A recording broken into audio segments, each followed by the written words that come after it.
Uh, we are on the scene of an officer-involved shooting. My name is Andrew Ford. I am the Public Information Officer for the Wichita Police Department. Behind me I have Chief Joe Sullivan and then also Deputy Chief Duff. At 7:43 this evening, officers or 911 received a call from a party in reference to a male with a gun inside of a residence in the 2300 block of Fairview. That resident reported that a person inside the house had a weapon pointed at another suspect or another individual inside the residence. Officers were dispatched around 7:46 p.m. As officers were en route, the suspect at that time left the residence.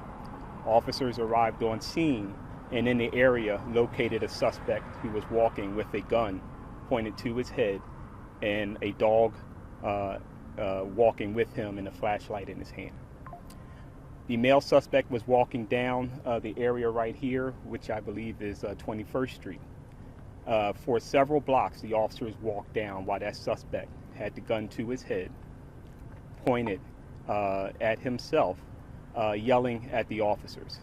Officers at the time were giving loud verbal commands, trying to de-escalate and tell the suspect to put the weapon down. They did not want to do this, put the weapon down. The suspect charged at the officer several times in the course of them trying to get him to drop his weapon.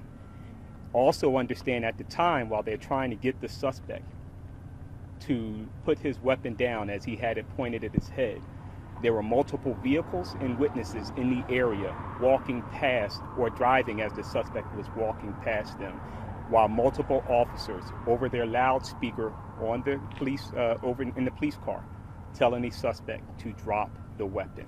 The suspect refused continuously.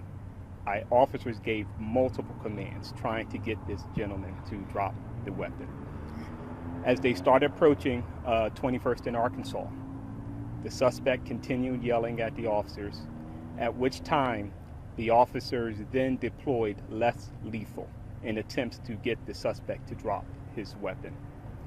When the officers deployed the less lethal, it struck the suspect.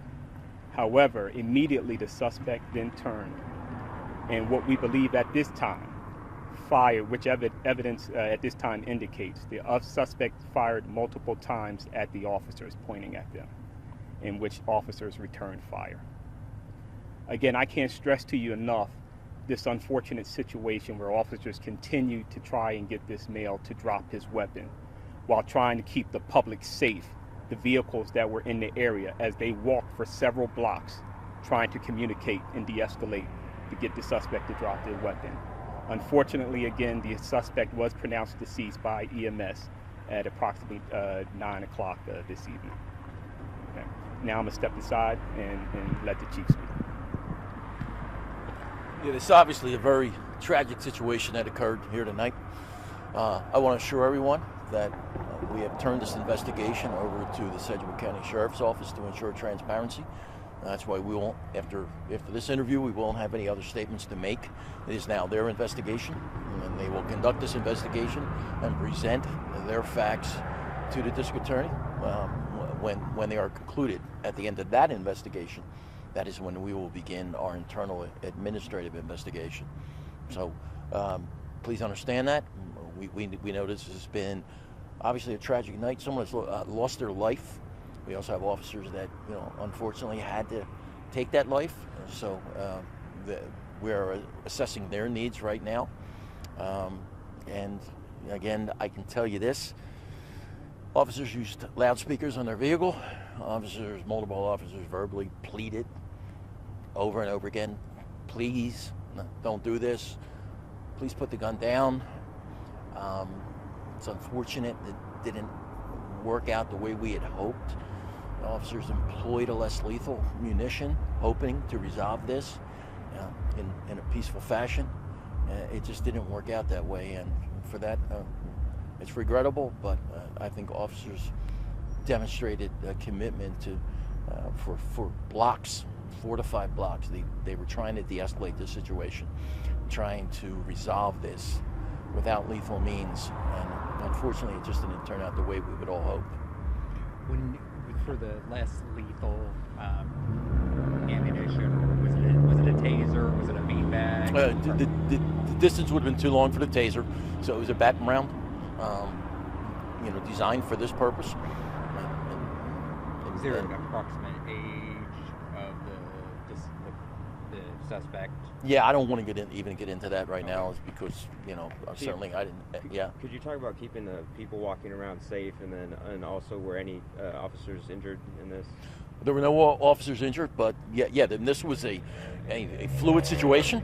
The male was walking for blocks in the middle of the street with traffic coming in both directions, and also you have plenty of businesses that are here that are open with people patronizing them, and that was a great concern for the officers. So it's just a difficult situation. But the officers did. We were just listening to this all coming to.